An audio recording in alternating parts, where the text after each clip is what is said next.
जय गुरु जी, शुक्राना गुरु जी। अनंतम अनंतम शुक्राना गुरु जी महाराज। प्यारी संगत जी, गुरु जी का एक प्यारा सा सत्संग आप सभी के लिए मैं लेकर आया हूँ। संगत जी, ये सत्संग आपकी ज़िंदगी को बदल सकता है, क्योंकि ये गुरु जी की पुरानी संगत जी का सत्संग है। और पुरानी संगत जी के जितने भी सत्संग हैं उनमें उन सभी सत्संग में सबसे ज़्यादा ब्लेसिंग्स होती है, क्योंकि वो सत्संग गुरु जी के फिजिकल रूप के समय के होते हैं। संगत जी, गुरु जी का ये पवित्र सत्संग आप सभी अंत तक जरूर सुने, क्योंकि गुरु जी के हर सत्संग में कोई ना कोई स्पेशल मैसेज जरूर होता है। हो सकता है आज आपके लिए भी इस सत्संग में जरूर गुरु जी का कोई मैसेज हो। तो संगत जी, अंत तक बने रहिएगा, इस चैनल को सब्सक्राइब जरूर करें। चलिए संगत जी, अब मैं ज़्यादा समय नहीं लूँगा, सीधा हम सत्संग की तरफ चलते हैं। शुक्राना गुरु जी। ओम नमः शिवाय। शिवजी सदा सहाय। ओम नमः शिवाय। गुरुजी सदा सहाय। जय गुरुजी प्यारी संगत जी। जय गुरुजी। शुक्राना गुरुजी। संगत जी, आज हम निक्की मल्होत्रा आंटी जी का सत्संग आपके साथ शेयर करने जा रहे हैं। आंटी जी कहते हैं, मेरे जीवन में इस संसार का कोई अर्थ नहीं रह गया था। सब कुछ अस्पष्ट था। जीवन अति निराशजनक और असंतुलित हो गया था। मैं अपने आत्मविश्वास के साथ साथ रुचि और उत्साह खो चुकी थी। संशय भी थी कि पुनः पहले जैसे कैसे जी पाऊंगी। जीवन के अमूल्य वर्ष ऐसे ही व्यर्थ व्यतीत हो रहे थे। मैं एक अति कटु अनुभव से गुजर रही थी। एक भयंकर कार दुर्घटना ने मुझे असहाय कर दिया था। 2 मास्क अर्ध चेतनावस्था में रहकर अनेक स्टीरॉयड और अन्य औषधियाँ खाते हुए, अनगिनत परीक्षण, रोज़ सुइयाँ और ग्लूकोज की बोतलों के साथ सारांश में यह मेरा जीवन था। दुर्घटना में मेरी गर्दन की धमनियाँ यानी आर्टरीज फट गई थी। रक्त की कमी थी, मैं कमज़ोर थी और मुझे पैरालिसिस हो गया था। 14 वर्ष पूर्व ऐसे रोगों को समुचित उपचार मिलने में भी समस्या थी। 1 वर्ष से मैं अपने विद्यालय नहीं गई थी। मेरी सहेलियाँ मेरी दुर्दशा देखकर रो पड़ती थी और मैं स्वयं शीशे में भय के कारण अपना क्षतिग्रस्त चेहरा नहीं देख सकती थी। जीवन के ऐसे कठोर समय से गुजरते हुए अचानक ही ईश्वर स्वरूप गुरुजी ने मेरे जीवन में प्रवेश कर उद्धार किया। उनकी कृपा प्राप्त कर मैं आनंद लोक में प्रवेश कर गई। मेरे समक्ष खड़े होकर खुली बाहों में उन्होंने मुझे संरक्षण दिया, मानो मुझे विपदाओं से बचा रहे हों। उस समय से अब तक मुझे सुमार्ग पर अग्रसर करते रहे हैं। गुरुजी ने पुनः मुझे इस संसार का आभास करवाया है और थोड़े ही समय में मुझे स्वस्थ कर दिया। अपने परिवार में मेरी माँ और मैं गुरुजी के सबसे पहले मिले। उस एक दर्शन ने हमारा जीवन बदल दिया।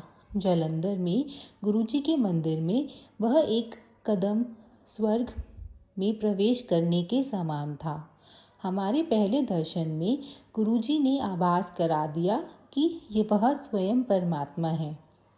गुरुजी ने हमारे जीवन के भूत वर्तमान के सब कष्ट खोलकर हमारे सामने रख दिए, जिनका बोध केवल स्वयं होता है।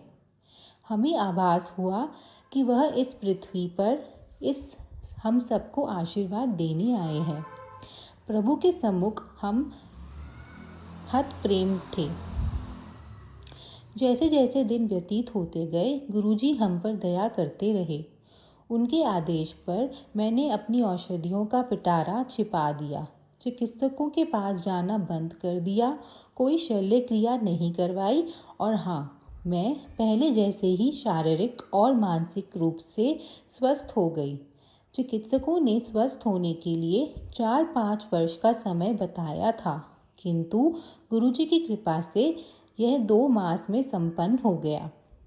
गुरुजी से मिलने के 2 मास के अंतराल ही मेरे बालों का झड़ना बंद हो गया और पुनः सामान्य हो गए। मेरी कमज़ोरी और पैरालिसिस लुप्त हो गए। श्रवण शक्ति और दृष्टि में भी सामान्य हो गई और मेरा हेमोग्लोबिन 6 से बढ़कर 12 हो गया। चिकित्सकों के परामर्श के विरुद्ध मैंने फिर से खेलना आरंभ कर दिया और परीक्षाओं में अति उच्च अंकों से उत्तीर्ण हुई। इसे क्या कह सकते हैं? केवल दिव्य हस्तक्षेप, और मैंने गुरुजी को पूर्ण समर्पण कर दिया। जीवन की इस कठिन अवस्था में निकलकर मैंने अगले चरण में प्रवेश किया।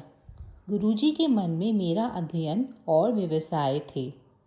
दुर्घटना की वेदना और दहशत से निकलकर मैं भी अपने जीवन का मार्ग प्रशस्त करना चाहती थी। मैं ऐसा व्यवसाय करना चाहती थी जिसमें मैं लोगों के दुख दर्द कम कर सकूं और उनकी अनुभूति का अनुभव कर सकूं। गुरुजी जैसा अपने अनुयायियों के लिए करते हैं, वैसे ही रूपरेखा मेरे लिए बनाई हुई थी। गुरुजी के आशीर्वाद और दिशा दर्शन से मुझे बिना औपचारिक अध्ययन किए बेंगलोर के एक महाविद्यालय में फिजियोथेरेपी के पाठ्यक्रम में प्रवेश मिल गया। मैंने अपनी पढ़ाई सरलता से पूरी की और उसे समाप्त कर अपने प्रशिक्षण के लिए दिल्ली के सर गंगाराम चिकित्सालय में कार्यरत हुई। मेरे वरिष्ठ सलाहकार देश के सबसे अच्छे नेत्र विशेषज्ञ थे, जो अखिल भारतीय आयुर्विज्ञान संस्थान के निर्देशक भी रह चुके थे। मेरे ऐसे सुनियोजित व्यावसायिक पथ पर गुरुजी ने सदा मेरा ध्यान रखा था। इससे पहले कि मैं कोई योजना बना पाती, गुरुजी ने मुझे फिजियोथेरेपी में पोस्ट ग्रेजुएशन करने को कहा। मैंने ये पाठ्यक्रम क्रीड़ा और अस्थि रोग यानी स्पोर्ट्स और ऑर्थोपेडिक्स में किया। गुरुजी के पोस्ट ग्रेजुएशन करने के आदेश के पश्चात प्रवेश के लिए आवेदन देने के लिए केवल 3 दिन शेष थे। मैंने उनके दिशा निर्देशों का पालन किया और सही कार्यवाही करती रही। इस समय मेरे माता पिता मेरे साथ नहीं थे और मैं घर पर अकेली थी। मेरे नितंब यानी हिप पर एक फोड़ा हो गया, जिसने सूजकर मुझे शैया पर लेटने को बाध्य कर दिया। अकेले और अत्यंत पीड़ा सहते हुए मैं कुछ करने में असमर्थ थी। मुझे विश्वास था कि गुरुजी मेरे साथ हैं। गुरुजी की संगत के सदस्य उन दिनों घर आते रहे। मैं गुरुजी के सत्संग करती थी और घाव भरता गया। चिकित्सक यह देखकर आश्चर्यचकित थे। उन्होंने उसे फोड़ने का परामर्श दिया था, किंतु जिस भांति वह सूख रहा था उसके कारण से वह अनजान थे। यह एक ऐसा विषय था जिसके बारे में सोचने में मैं कतराती थी।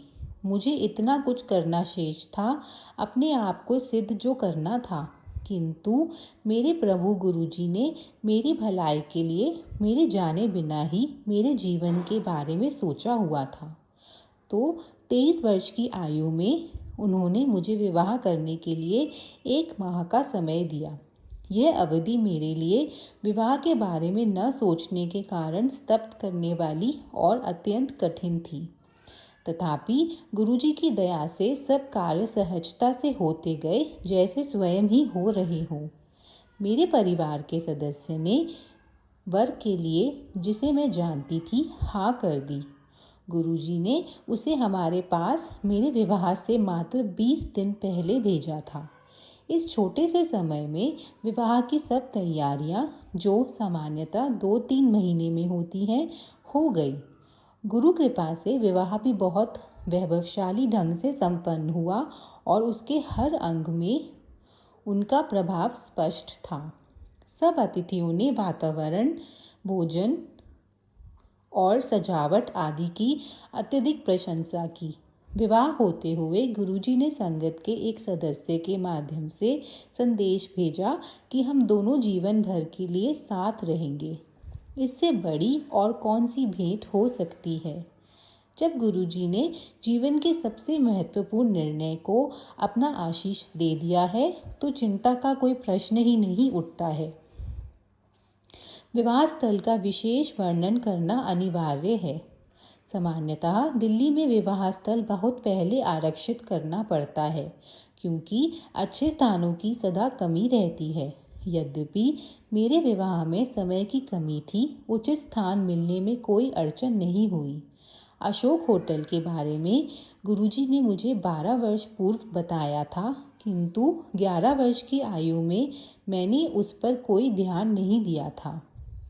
गुरुजी के साधारण से कहे गए वचन भी अनुयायी के प्रति उनके मन की वास्तविकता दर्शाते हैं।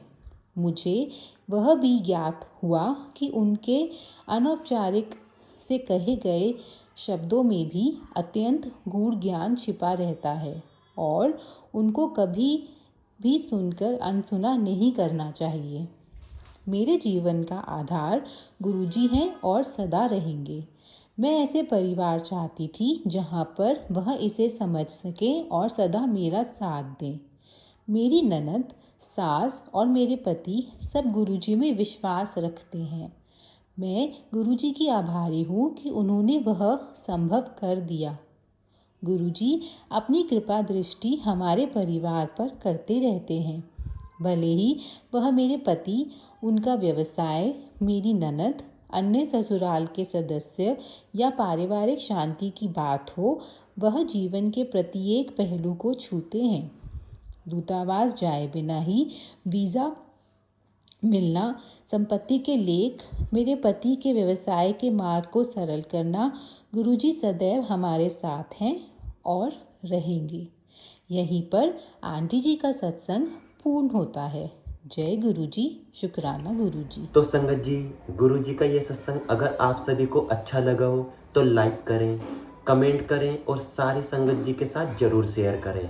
और संगत जी, जय गुरुजी लिखने वाली सारी संगत जी का सबसे पहले कल्याण होता है, तो कमेंट में जय गुरुजी भी जरूर लिखें। और आप सभी के साथ एक और सत्संग लेकर मैं जरूर लौटूंगा। अब मैं आप सभी से आज्ञा लेकर और गुरुजी से आज्ञा लेकर इस सत्संग को यहीं विराम करते हुए अगले सत्संग की तैयारी करता हूँ। जय गुरुजी।